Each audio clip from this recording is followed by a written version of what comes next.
ఓం శ్రీ గురుభ్యో నమః. అందరికీ నమస్కారం. నేనండి మీ సౌమ్య.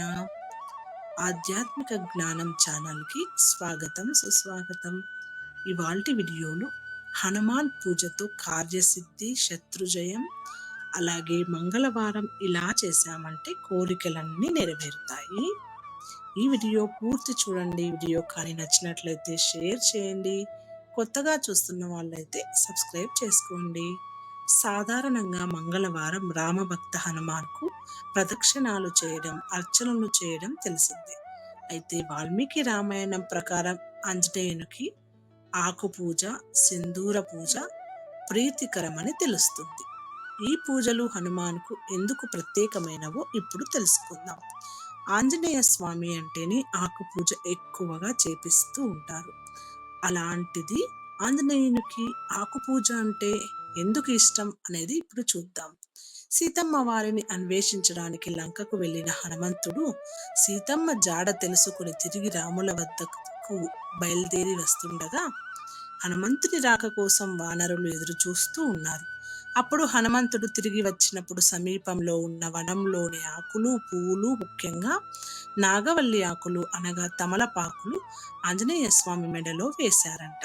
అందుకే ఆనాటి నుంచి హనుమంతునికి తమలపాకులంటే ఎంతో ప్రీతి.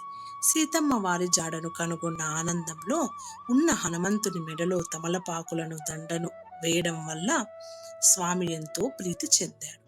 మరొక ముఖ్యమైన విషయం ఏమిటంటే ఆంజనేయ స్వామి సహజంగా ఉగ్ర స్వరూపుడు. తమలపాకుల దండ స్వామికి అలంకరించడం వలన స్వామికి ఉగ్రస్వరూపం వీడి శాంత స్వరూపంతో భక్తులను అనుగ్రహిస్తారని భక్తుల విశ్వాసం. అందుకే హనుమను తమలపాకులతో పూజించడం వలన సకల అభీష్టాలు సిద్ధిస్తాయని విశ్వాసం. అలాగే ఆంజనేయ స్వామికి ఆకు పూజతో పాటు ఇంకొక పూజ కూడా చేస్తారు. అదేంటంటే సింధూర పూజ. ఆంజనేయునికి సింధూర పూజ చేస్తే విశేష ఫలితం ఉంటుందా అంటే, లంకలో హనుమ సీతమ్మని దర్శించినప్పుడు ఆమె పాపిట సింధూరం ధరిస్తుంటే ఎందుకు అలా చేస్తుందని అడగగా, అప్పుడు సీతమ్మ శ్రీరాముని క్షేమం కోసం, శ్రీరామునికి సకల ఐశ్వర్యాలు కలగడం కోసం తాను పాపిట సింధూరం ధరిస్తాను అని చెప్పింది. అది విన్న హనుమ సీతమ్మ ఒక్క పాపిట సింధూరం ధరిస్తేనే శ్రీరామునికి అంత శుభమైతే తాను ఒళ్ళంతా సింధూరం పూసుకుంటానని ఒళ్ళంతా సింధూరంతో అలంకరించుకున్నాడంట. శరీరానికి పూసుకున్న సింధూరం రాలిపోతుంటే అది ఊడిపోకుండా నువ్వుల నూనెతో కలిపి రాసుకున్నాడంట. అందుకే ఆంజనేయ స్వామి పూజలు సింధూరం చాలా ప్రధానమైనది.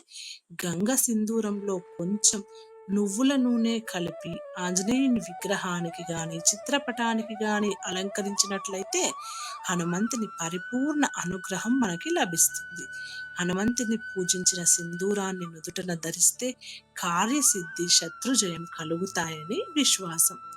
హనుమంతుడికి అరటిపళ్ళు కూడా ప్రీతి. ఎందుకంటే శ్రీరాముని అవతార పరిసమాప్తి సమయంలో గంధమాదన పర్వతంలోని అరటి తోటల్లో తపస్సు చేసుకుంటున్న హనుమంతుని వద్దకు శ్రీరాముడు వెళ్ళి ఇలా అన్నాడంట: నీకు ఎంతో ఇష్టమైన అరటి తోటలో ఉండి ఒక్క అరటి పండును కూడా తినకుండా నిగ్రహంతో తపస్సు చేస్తున్నావు కాబట్టి ఎవరైతే నీకు అరటి పండ్లను సమర్పిస్తారో వారికి నీ అనుగ్రహంతో పాటు నా పరిపూర్ణ అనుగ్రహం కూడా లభిస్తుందని వరం ఇచ్చాడంట.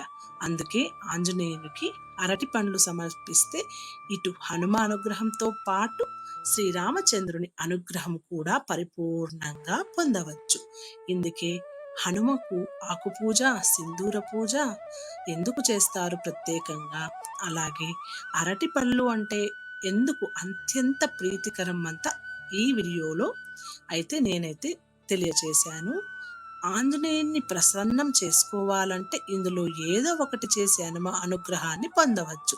శ్రీరామునికి కష్టంలో తోడుండి రక్షించిన ఈ హనుమ అనుగ్రహం మనందరిపై పరిపూర్ణంగా ఉండాలని కోరుకుందాం. ఈ పైన చెప్పిన విషయాలన్నీ కూడాను మీ స్వంత ఆలోచనలతో నిర్ణయాలు తీసుకోండి. మీకు కానీ ఈ వీడియో నచ్చినట్లయితే తప్పకుండా షేర్ చేయండి. కొత్తగా చూస్తున్న వాళ్ళైతే సబ్స్క్రైబ్ చేసుకోండి. అలాగే మరొక వీడియోతో కలుద్దాము. అంతవరకు అందరికీ ధన్యవాదాలు.